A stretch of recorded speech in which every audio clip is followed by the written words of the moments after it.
kutti. Na isang kajilang. Si kajeelchisa wani. Tuu si kaalchuu.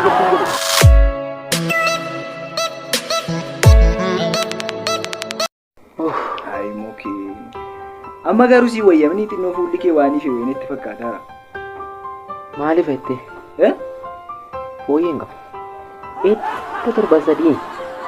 La kanaa gadi ihuma na caccabsaa. Waayyoo duudda immoo walumatti na kuta. La dhanni na caccabsaa dhanna koo maaloo Akkamiin waa mootii nyaachaa jirtaa waan. ba'a. Foolii mataa gaafa na gahuute. Na cufa. Na dide nyaatas.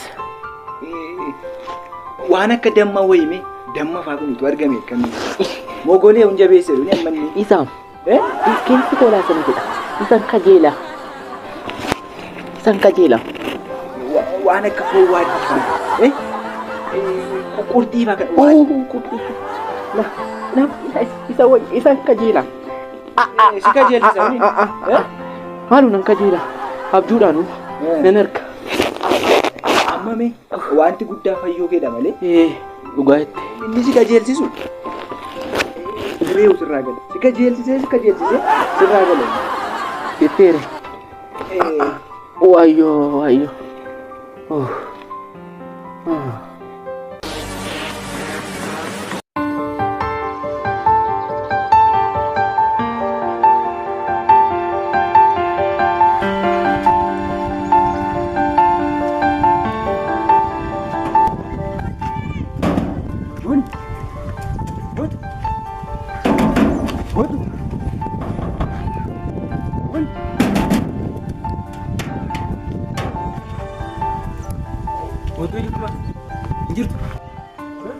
Injirtu gurri kee nagahu.